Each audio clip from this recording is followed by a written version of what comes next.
Success, guys, is a very, very lonely road, man. Along that road, you're not going to see too many friends. You're going to see your shadow most often. See, the thing is, for many people, they've tried the same path you're on, and they failed. As you walk this journey, you're going to see carcasses all over the place of people that didn't quite have it. How do you know you're on the right path? Where do you go to ensure that? If today you never say good enough, tomorrow you'll always have enough. It's not the title that makes you. It's not the success that makes you. The character defines the success, defines the fame, and it starts right there. Championships aren't won in the theater or the arena. They're won in the thousands of hours in the training room, the labs, and the 5 a.m. runs, and when it's raining, when everyone else is sleeping. That's when it's won. It's how you look at something. If your name's attached to it, that you do it right, the best of your ability every single time. The heart of a champion is a light switch that's always on. It doesn't go on and off when someone's watching. It's constant. How you hold yourself in the small things of life. Build the character winning blocks of the things that we'll remember for. Isn't it funny how you can find yourself in a state that you're really not supposed to be in? Maybe you're not in a physical cemetery, but you're in a spiritual cemetery. You're just in a dead place. Let me talk to you a minute, because I know you all have never been in a dead place. But I know what it is to be in a dead place. I know what it is to get up and get dressed and put on my clothes and drive to work and nobody know that I'm living in a dead place. I know what it is to paint a smile on my face just because I know you're looking at me and you expect me to smile and keep to myself the secret that right now I am living in a dead place. When you find yourself living in a dead place, you are so excommunicated from everybody around you that it's hard for people to reach you when you're living in a dead place. See, I say if you look at your life, and if you're not getting what you want, you owe it to yourself to do something differently. 85%, they say, of Americans go to jobs that they're unhappy. If you're doing something 8 hours a day that you don't like, it's not giving you what you want, it's not giving you a strong feeling of satisfaction and fulfillment. If that's what it is, you owe it to yourself to start strategically working to change directions. Most people will resist change. Most people will fight change as if change would be worse than what they're experiencing.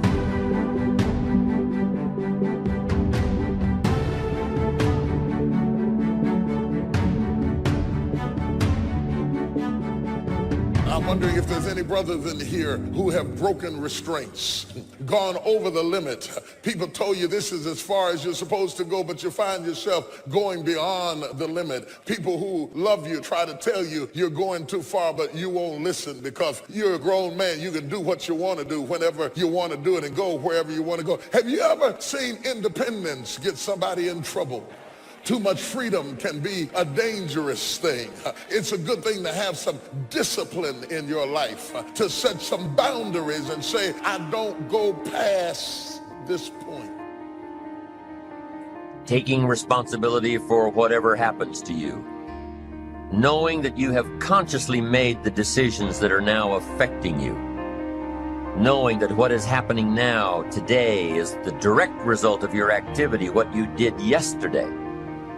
Self-reliance is basically counting on yourself. Now, being self-reliant doesn't mean you can't work with others or trust others. Self-reliance means counting on yourself, trusting yourself, being confident with yourself, being responsible to yourself, trusting your own instincts. We all have people that come against us, make negative comments. Human nature is to get in there and try to straighten them out, prove to them how they're wrong. We think we have to defend ourselves. After all, that's our reputation. But the problem with this approach is as soon as you get one person straightened out, 3 more will pop up. There will always be somebody that's against you, somebody that's trying to make you look bad. If you're constantly trying to defend yourself, you'll get distracted fighting battles that you were never supposed to fight. It's easy to get baited into conflict, thinking, did you see what they said about me on social media? I'm going to show them who they're messing with. Do you know how much energy it takes to try to pay somebody back? You are spending emotional energy that you need for your dreams, for your goals. Here's the key. Quit worrying about the chatter, the negative comments. Those are all distractions. Also, the enemy trying to bait you off course so you'll waste your time and energy involved in battles that don't matter. Success. Many will love you for it. The majority will hate you. Because your success makes them feel insufficient in their current endeavor. Reminds them of where they could have done it, but they came up short, and how they didn't revisit it. The difference between a winner and a loser, with failure's there every single time. It's just the winner gets back up, does it again, and does it again, until it goes his way. So now you're down that path and you're all alone. How do you know you're on the right path? How do you know what you're doing is in the right direction? Look at the small things of life. How do you do that? If you decide to take the initiative to change the current quality of your life, I say to you that you will find that the universe is on your side, that life is on your side. Now, would it be easy? No. Will you have some opposition? Yes. See, a lot of people won't try anything different in life because they don't want to get hurt. Let me tell you something. It's too much pain to duck. Pain is everywhere. Viktor Frankl calls it unavoidable suffering.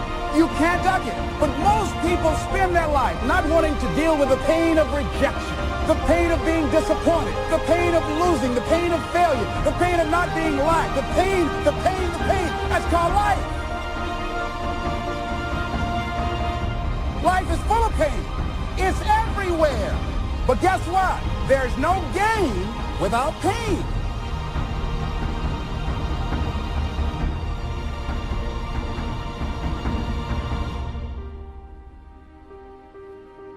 Gestalt psychologists give an example of being self-reliant. They say that you're responsible for getting caught in the rain.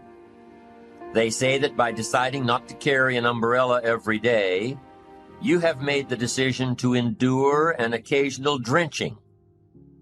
Translation? By not being prepared, you make the choice of getting caught in some of life's unpleasant circumstances. Be they rain, failures, economic losses, relationship losses, professional losses, personal losses. By not being prepared, thinking ahead, it's your choice. Now here's the other side of it. By being prepared, you increase your chances of success. You increase the likelihood. By being prepared, you increase your chances of success, of seizing opportunities when they come your way, of being ready within yourself to take advantage of once-in-a-lifetime situations. Some people tend to blame others for their mistakes, blame others for their failures. Somebody says, it's not my fault the report isn't done. So-and-so didn't do their part. Of course it's your fault. It's your report too. It's your responsibility to see that everyone you delegated work to does their part. Now, you can't control what others around you do, but it's in your own best self-interest, your enlightened self-interest, that you stay on top of things, especially if it's going to affect your future. You think your boss cares that John didn't do his part? You think he sees John as the bad guy? Of course not. All he sees is that the report isn't done, bottom line. Be responsible for the things that affect you. You can make sure you're more responsible by checking in with those people who are working with you, the people who make up your team. You can be more responsible by saying, hey, John, how are you doing with your part? Do you need some help? Can we put somebody else in here to help you finish? Now, if John consistently doesn't handle his part, you've got to replace John. If he isn't doing his share, you've got to find somebody that will. Or what? It will negatively affect you. You can't wake up in the morning that the project is due hoping and wishing that John has done his part. No, you've got to be responsible because it's going to affect your career too. Now, my approach to my better future very early on in my career was to just go through the day with my fingers crossed. And I used to say something like, I sure hope things will change for the better. Then here's what I found out. They're not going to change. Somebody says, well then, how will my life ever change? Answer, when you change. When you change, when you get better, it'll get better. If you change, it'll all change. Don't put it on someone else. Hope that someone else will change it for you.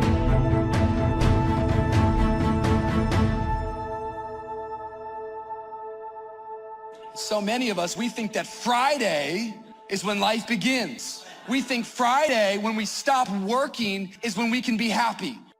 Can we turn Monday into the new Friday? You ought to wake up every single day of the week. Doesn't matter if it's Friday, doesn't matter if it's Saturday. You ought to wake up and say, devil, not today. It's Monday, and I got a vision for my life. When I retire, then I will be happy. When I can finally cease working. The only problem is, as you start to study research, what you'll discover very, very quickly is that when people retire, you know that the death rate increases?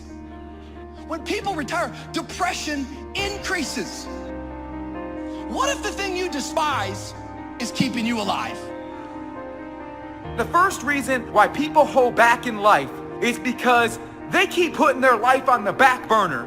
They keep waiting till later to start living the life that they were meant to live. Because we all think that we got infinite time. We all think that we've got this enormous amount of time. Well, let me tell you something. If you keep waiting to live your life, eventually it's going to pass you by. Eventually, everything that you wanted to accomplish is going to just pass you by if you never find the confidence, or never find the hope, or never find the will, or the belief that says you should try to do this. I see so many people out there that are like, I have a goal, but I can't do that right now. I want to pursue my dream, but we living in a pandemic. I see a whole bunch of people out there who have a dream, but they're too scared to go after it. It begins right now with no one looking, man. How you hold yourself, how you see yourself. What do you do when no one's watching? If you do it then, I guarantee you, you'll be doing it when everyone's watching. Take responsibility for yourself. Take personal responsibility. You can't change the circumstances or the seasons or the wind, but you can change your reading habits. You can change whether or not you go for the skills, burn the midnight oil, turn yourself around, multiply your value by 2, 3, 5, 10. That you've got charge of. That you have control of. You don't have control of the constellations, but you've got control over whether or not you go to night school, take adult classes, learn some new skills. You have control over that. And if you don't, that's your fault. You've got to take personal responsibility. You've got to be self-reliant. You. Nobody else can change your life, alter your ambitions, pave a golden road for you. But you can. It's up to you. Be responsible for yourself.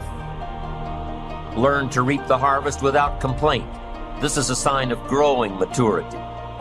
And here's where it comes from: taking full responsibility. Take full responsibility for everything you do. Be responsible to yourself. It's your crop. Whatever your paycheck is, take full responsibility. You say, well, it's my employer. No, it's not your employer. You can become twice as valuable, 3 times as valuable.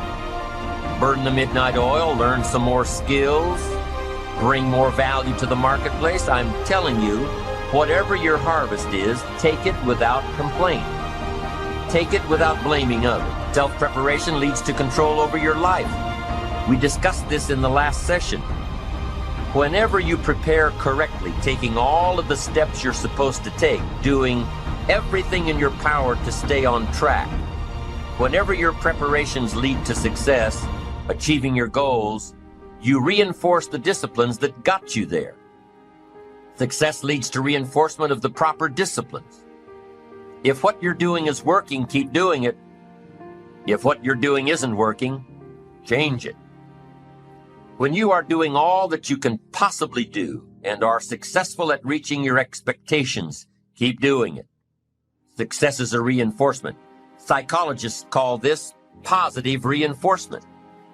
We all know about positive reinforcement. That's how we train our dogs. That's how we teach our kids. That's how the trainers at SeaWorld can get a killer whale to do tricks and follow commands and work side by side with humans by positive reinforcement. When you bring a brand new puppy home and try to teach him not to mess in the house, what do?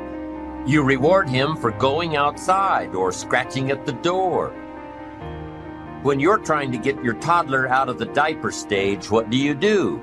You reward her with special presents, make her feel special for learning something new.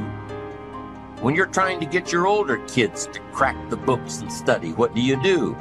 You reward them when they get good grades. You teach them that the skills they are developing now will have great positive effects on their lives later. But you reward them now. This is positive reinforcement. Learning that there are rewards for doing something good, something worthwhile, something of value. The greater the value, the greater the reward. The better you do, the better your reward. The greater the value, the greater the reward. A bigger paycheck, a better house, financial freedom. It's all a reward system. Now, there are two major benefits of positive reinforcement. Number one, positive reinforcement builds good habits. If what you are doing, the habits you've gotten into, are building your ambition and increasing your success, keep doing them. Your success is reaffirming that these habits are good. Your success tells you that you need to keep doing what you are doing. By reviewing these habits that bring on success, you reinforce them, give them sticking power. Now here's the other side. By reviewing your habits, what you do every day, by reviewing your habits, you may find out that some of them are inhibiting your success. You may find out that what you're doing every day is bad for you. Or you may realize that you've gotten out of some very good habits. Somebody says, well, I've just gotten out of the habit of taking my daily walk around the block. Well, I guess you'll just have to get in the habit of being sick down the road. Somebody says, well, I used to read the books all the time. I've just gotten out of the habit. Then change it. Go back into your disciplines. If you've just gotten out of the habit, just get back into the habit. It's called discipline. If it doesn't work, don't do it any longer. You can keep your fingers crossed if you want to and hope that it'll all straighten out. You can wish for the wind not to blow quite as severely, to change in your favor, but we call that naive at best. If the habits that you've gotten into aren't serving you, change them. You can't keep doing this any longer. Don't wish for a better wind. The key is to wish for the wisdom to set a better sail. Utilize whatever wind that blows to take you where you want to go. That is the philosophy I picked up at age 25, and it revolutionized my whole life. And here's what I found. I found it was easy. I became a millionaire when I was 31, and I found it was easy. Now here's my definition of easy. It was something I could do. I figure if it's something you can do, it's easy. But here's a little parenthesis. I worked hard at it.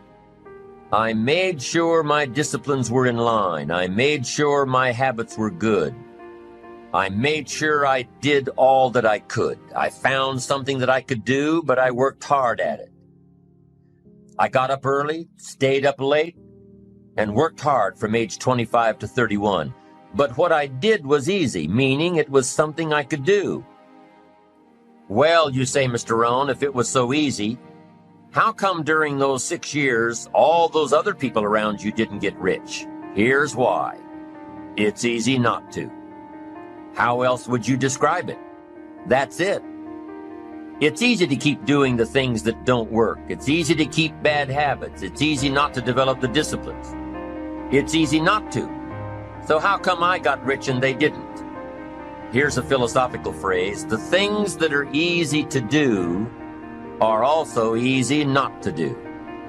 That's the difference between success and failure, between daydreams and ambitions. Here's the key formula for success. A few disciplines practiced every day. And those disciplines have to be well thought out. What should you spend your time doing? Don't waste your time on things that aren't going to matter. But a few simple disciplines can change your whole economic future. Future with your family, future with your business, future with your enterprise, your sales career, your management career. A few simple disciplines, a few simple habits, good habits, repeated every day. Now here's the formula for failure. Errors in judgment, repeated every day. All you've got to do is to have a few errors in your judgment and repeat them every day. I'm telling you, they'll spin out of control in 10 years. You'll end up driving what you don't want to drive, wearing what you don't want to wear, living where you don't want to live, earning what you don't want to earn. A few errors every day, bad habits every day, it's disastrous. Now here's why it's easy to repeat an error in judgment. Because failure doesn't fall at the end of the first day. Bad habits don't show their horrible results at the end of the first day, or the first week, or the first month. It's easy to get faked out. If disaster fell on us at the end of the first week, we'd change our philosophy. But it's so subtle. Errors in judgment, bad habits. They're so subtle. They get you a little off course, a little off course, a little off course. You keep drifting off course, and all of a sudden you're caught. So you've got the choice right now of one of two easies. Easy to do or easy not to do. I can give you in one sentence how I got rich by the time I was 31. I did not neglect to do the easy things I could do for 6 years. I did not neglect. That's the key. I found something easy I could do that led to fortune, and I did not neglect to do it. The major reason for not having more of what you want in America, more health, more money, more power, more influence, more everything, the major reason is simple neglect. Neglect. And if you don't take care of neglect, it becomes an infection, and then it becomes a disease. So if you're in the habit of not doing it, doing all it takes to get ahead, get in the habit of doing it. Doing all it takes.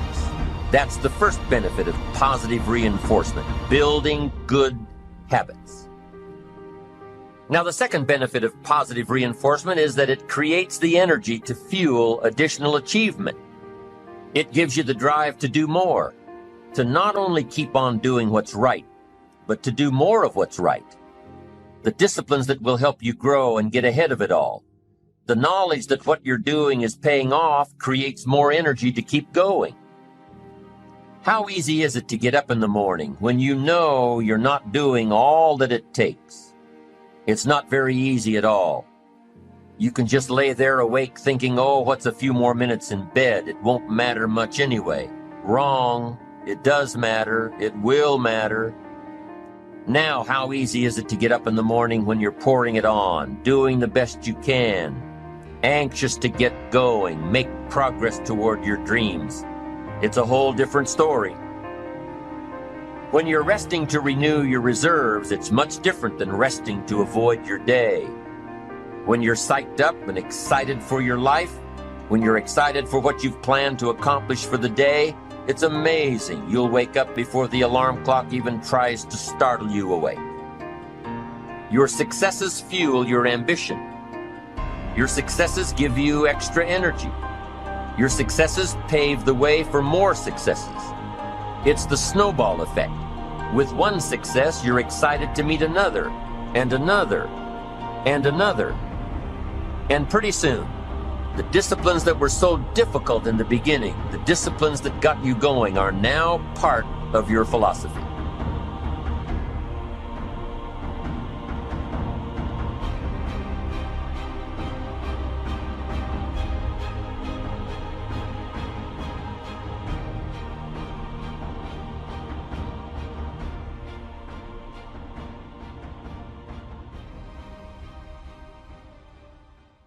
You may have been hidden for a long time, but you've been faithful. You've been growing, getting prepared. I believe and declare God is about to bring you out.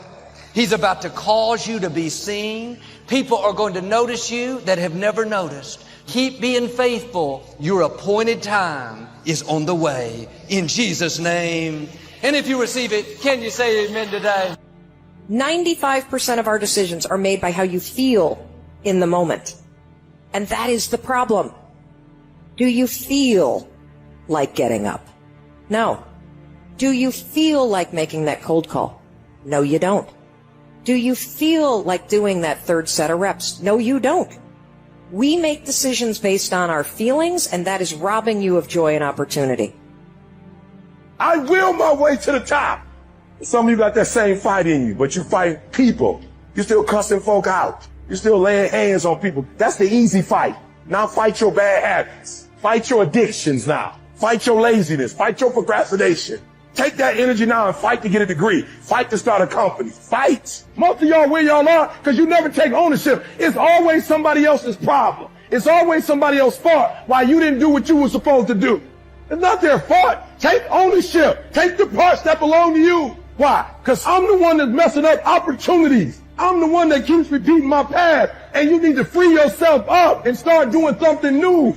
But you can't do new until you get rid of that old. Cut it off. Cut it off. Cut it off. Do what you're supposed to do. You ain't no boy no more. Understand every time you point the finger that what you saying to your dreams and goals is, I'm about to put you on hold. You got to take ownership. I take full responsibility. And I'll do whatever it takes. I'll take ownership. I'll get up. I'll stay late. And that's why you point the finger, because you don't like how the pain feels. That's why you say he did it and she did it. That's why you give the power away, because it hurt too bad to say, I did it, I take ownership. It was my fault. That's why you point the finger. You ain't ready for the pain. You grown. You got ideas. You got talent. You got gifts. Stop shrinking down. Stop minimizing yourself. Take the risk on you. Take the risk on you. You own you. And there's some of you, you know what you want, but you are not personally willing to do the work it takes to get it. What you're trying to do is do what you've done on this level and get the next level. You're like, I'm getting up every day. I'm lifting weights. I'm eating right. And I'm not getting the opportunity. It might require getting up and working out 3.5. It might require you saying no to your friends. It might require you changing your diet. It might require you moving to another city. Whatever it takes, you got to be willing to do it. And you keep saying you're not there because of something else, because it's easier to blame somebody else. I have to take complete ownership. Internally, I had to look at all the things that I didn't have control over and say, I got to take control. Everybody want to be a business. Everybody want a six-pack. Nobody tell you the pain that come with it. You're putting in work, and just because you can't see the results, you want to quit or give up. I ain't never quit. I ain't never give up. I ain't never give in. I just kept grinding. If you keep going, you're going to break through. The only people that don't break through are the people who scoreboard watching. When you go out there, I need you to have that dog. When you get out there, I need you to kill or be killed when you get out there. We ain't playing no more. We ain't taking no prisoners no more. When you get out there, whatever you can get, go get it. Because they gonna get it before you get it. And they ain't gonna give it to you. So you go out there and get what's yours. When you leave this room, you take care of dog on every single thing. I don't care where you come from. I don't care what your background is. Don't let nobody fool you. If you're willing to grind on Monday, if you're willing to grind on Tuesday, they can't stop you. I don't have to accept the life that was given to me. I can create my own reality. I wonder what wall you think is stopping God from doing what he's doing in your life right now. We have to fight the good fight of faith. There's only one acceptable attitude toward fear, and it's this: I will not fear. You will come out of it not with less respect, but with more respect than had they not tried to hold you down. What's meant for harm, God will turn to your advantage. Joy, well, it is the strength of the Lord in your life. Joy is your strength to keep on going. The great people, they look ahead, but the fool never looks ahead, and they suffer the consequence. You anticipate what are the potential barriers between me and my goal. Pray as if everything depends upon God, and work as if everything depends upon you. And so, part of the process. It's working on yourself. Now I want you to ask yourself, what are the things that I'm doing on a daily basis that whether I want to live or I need to live? How am I going to improve? When the crisis is over, do I come out better or do I come out bitter? Wow, that's a huge, huge issue. Drama and dysfunction is the orchestration and works of the devil. And when things are blessed, you purposely try and figure out a way to make it stressed. And it requires everyone to courageously confront the tyranny that's them and the unknown that surrounds them, and to work for their own benefit and for the benefit of their families and for the benefit of their communities, and to do everything they can to benefit the world and to live with true speech as the highest value. That's how we sort out the world. It's not your fault if your partner cheated and ruined your marriage, but it is for damn sure your responsibility to figure out how to take that pain and how to overcome that and build a happy life for yourself. No matter how far you get in life, you have to be able to go back to scratch in your mind at a moment's notice. You can never get so far beyond scratch. Describe why it is important to you. This is a process where you either talk yourself into it or talk yourself out of it. Question, are you going to be defined by what stood against you or how you got over it? I'll tell you something right now. I want to find out what's on the other side of the wall. Because people don't put up walls unless they're concerned about something on the other side. So whatever the devil has been fighting you with, I just wonder, why is he so threatened and worried about you getting through it? What's on the other side? I didn't say you'll never feel fear. Make sure that you understand what I'm saying. You will feel fear. But feeling fear and fearing are two different things. You see, you can feel fear and yet not be afraid. Because the word fear means to take flight or to run away from. It means to shrink back. And they're not bad people. Sometimes they're just jealous. They don't want to see you succeed. They don't want to let someone new in. And this is when it's tempting to get offended, get baited into conflict, live defensive. You have to stay on the wall. Leave it alone. Trust God to fight your battles. I don't know what it is, but it seems like if we're not careful, we will miss out on joy. There's like these joy barriers, and we have joy challenges. We have things that are trying to rob us of our joy. Life is living and then waiting to live. Sometimes if we're not careful, we will just miss out on all the opportunities to actually be living. You got to be realistic. You see, you're going to face challenges. But if you can identify those obstacles in advance, guess what? They're not going to be so intimidating. As a leader, I am always trying to think of what are going to be the next barriers to doing what you want to do, to achieving whatever you want to achieve, having whatever you want to have. I'm not thinking about right now. I'm thinking about what are the problems we're going to have next year, 5 years, 10 years. Things happen to you, or they can happen in you. And what happens in you is an initiative, a willingness, a determination, a stirring up of something. I said, no, this ain't going down like this. No, this is not the end of the story. No. Sharing, and we're talking about sharing out of our personal life. Sharing is where, instead of you sit down and kind of tell you what I think you probably need to know. If I share with you, I say, you know what, here, sit right beside me. Sit right beside me, okay?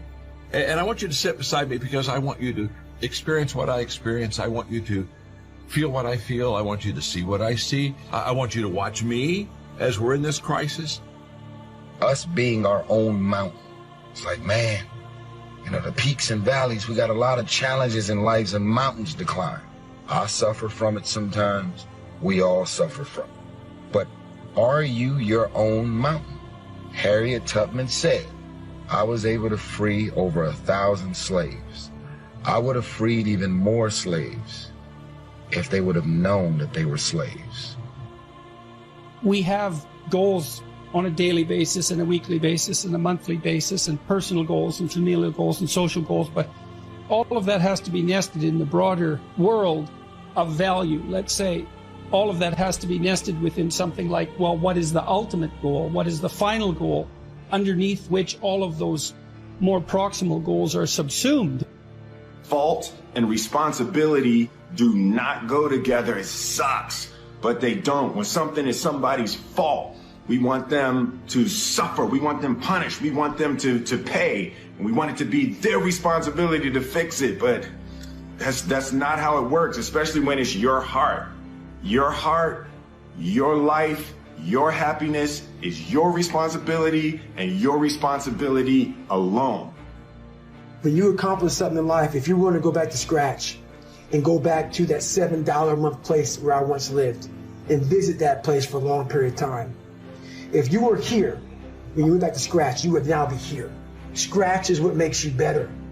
Scratch, friction, obstacles create growth. There's no friction when you're this far up in the game anymore.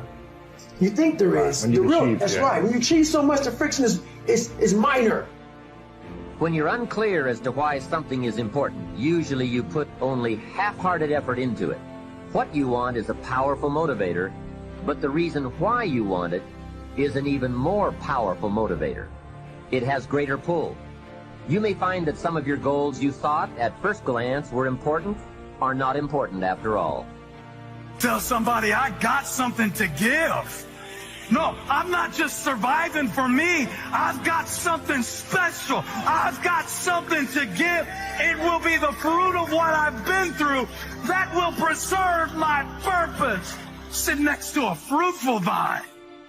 And I just wonder how many people are here today that you're not where you should be in life because Satan has held you back with fear. You can do it afraid. That means you can feel fear, you can feel afraid, but you can still go ahead and do what you believe God wants you to do. They put me down, discredit me, when in fact I'm trying to be a source for good, then forget it. I don't need it. I'll stay where I'm appreciated. Here's the principle again. You don't have to guard your reputation, but you do have to guard your heart. God is going to take care of your reputation. The question is, are you going to take care of your heart? Life is what happens to you while you're busy making other plans.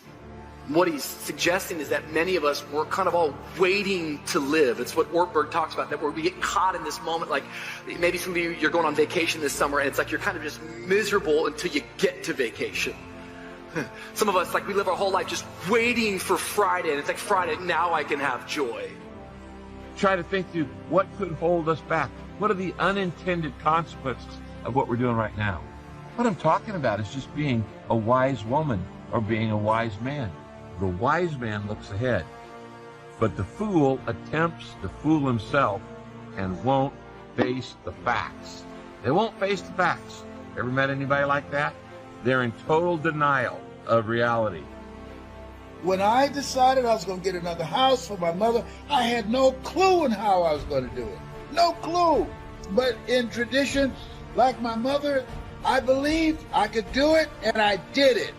I don't tell you this to impress you, but to impress upon you, don't you throw in the towel on yourself because of what has happened to you.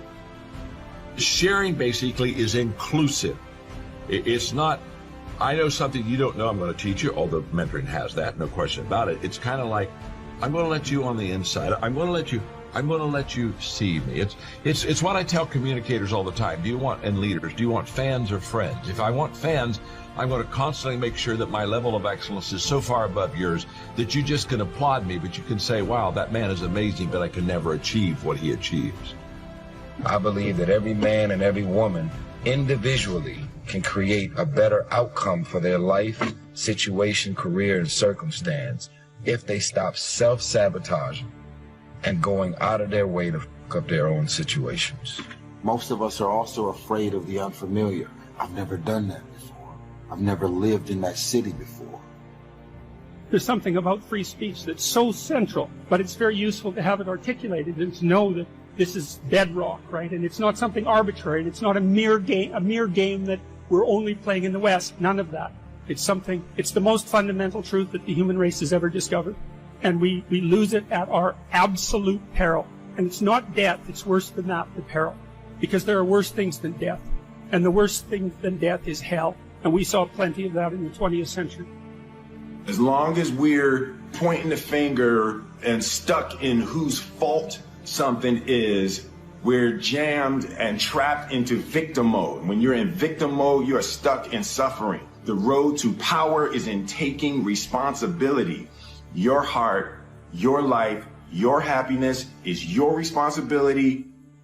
I'm sore. I'm going to get a massage today. I'm hungry. I'm going to eat today. The refrigerator is always full.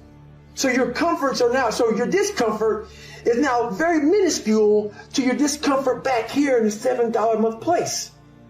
So you have to go back to the total discomfort to then raise your level of where you're at now.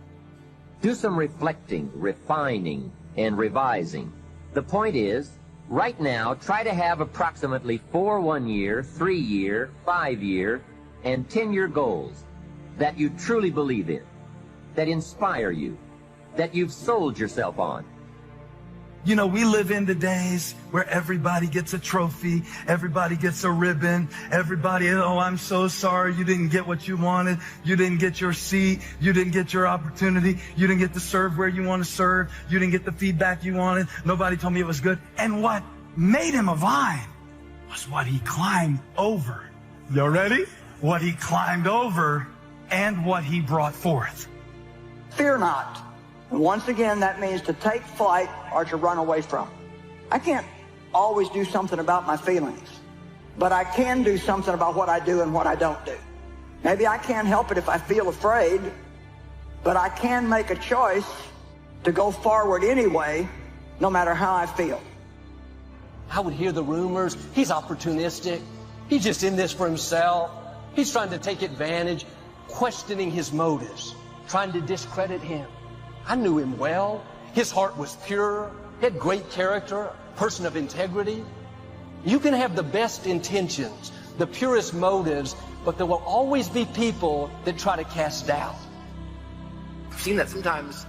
I can be so waiting for a new moment or a new season that it will rob me of the joy I can have right now, today. I can be living today. The other day, I'm just going to be honest with you. Like the other day, I'm going to my car. I wasn't late for a meeting. There wasn't something stressful taking place. There wasn't somebody in the hospital I was going to visit. I was just in a hurry. I don't remember anything else from the day but that, but somehow there's something inside of me that wants to rush through the motions. What berries? I don't see any berries out there. All they can see is I've got this great dream. Have you thought about it? It's going to take money. It's going to take contacts. It's going to take energy. It's going to take time. Things could go wrong in the economy. You could have a pandemic, you know, all those kind of things. He's saying this fourth step is to stop, go, why don't I have it already? And what could keep me from getting it? Ladies and gentlemen, there's some things that we don't have proof to verify our faith, to back up, to substantiate it. But we got to trust. We got to believe that some way, somehow, the Lord will make a way. I want to get perspective in the crisis. I want to make sure that we have reality, but we also have hope. It's okay. We're going to make it. It's okay. It's okay. How do they mentor me? Well, the first thing, they give me perspective. Number two, they share out of their personal life. Now, this one I just am passionate about, and I want to do a good job. I hope I do a good job for you. What I'm saying here is when I talk about they share out of their personal life, you sit down and I tell you what I think you need to know. I got all these gifts and all these talents. I'm so ambitious. I feel like there's no opportunities in this city, state, or country that I live in. So why do you still live there? If you want to get into model or anything in the fashion industry, the mecca of fashion and modeling is New York City. If you're trying to get into music, the mecca is Atlanta. To provide a definitive answer would mean that we would have to possess the classic attributes of God, at least his omniscience, to be able to finally answer, well, what is it all for? But we're still stuck with the necessity of identifying the highest level goal. And that's really the identification of that goal was exactly what our traditional religious structures were attempting to do. fighting yourself to maintain positivity is the hardest fight you ever gonna have, right? And it's like that struggle to just stay my course, to, you know, be the person in the world that I wanted to be, no matter what people said. And it was, I started to call it offensive positivity. Whenever something bad would happen, that's the first thing they would do. The head drops, shoulders roll forward, they look down. That sends a direct message to your brain that I failed. I am a failure. That starts the downward spiral to being a failure. On that mountain, you can't ever recover. Your chin is not high, because that shows that you're way too proud. Your chin stays here. Your shoulders stay nice and level. Your feet firmly on the ground. After you have determined which of your goals are 1 year, 3 year, 5 year, and 10 year, and after you've made certain your list includes economic goals, things, and personal development goals, I want you to go back to this list again. Now pick out the 4 most important 1-year goals, the 4 most important 3-year goals, the 4 most important 5-year goals, and the 4 most important 10-year goals. Those 16 goals will give you plenty of work for now. Few people like to suppress their temper, choose a salad over a burger, or quit smoking. Sometimes you do need to exercise pure willpower in contradiction to your feelings. Though, even in these cases, there are strategies in which you can exercise discipline up front, such as in the way you structure your environment, that reduce the need for the exercise of much discipline later on. You can also often learn to like these things you didn't like before. For example, you may think you hate vegetables, but if through discipline you eat them regularly and learn to prepare them well, you may actually come to enjoy their taste. It's possible to change what you want to want. Generally speaking, you shouldn't need too much discipline to pursue the basic building blocks of your life, but you will need it to go deeper and more intensely into them, and to refine their practice. So while you can significantly minimize your reliance on willpower, discipline will always need to be an active force in your life. It won't necessarily push you out the door. It won't always be a guidelines that bubbles over, rather than it can manifest itself as a simple, quiet desire, a feeling of satisfaction you may need to intentionally tune into. It's not the case when you do what you love. You will never work a day in your life. Work will still feel like work, but work can be both hard and pleasurable. Discipline is necessary. Duty is necessary, absolutely. Perception is not always reality. None of us wake up and say, today is the day I destroy my life. What we do is we make these teeny tiny decisions all day long. We don't even realize it. All day long, these tiny decisions that take you so far off track. And then you wake up like I did and you look at your life and you think, how the hell did I get here? And you have no idea. It has never been so easy to spend the best hours of your days chasing distractions. You can be distracted or you can get epic work done. You can't do both. Some people, they can't focus anymore. The victim is addicted to distraction. The leader is monomaniacally focused on a few things, so they do not dilute the bandwidth of their focus, their energy, and their potential.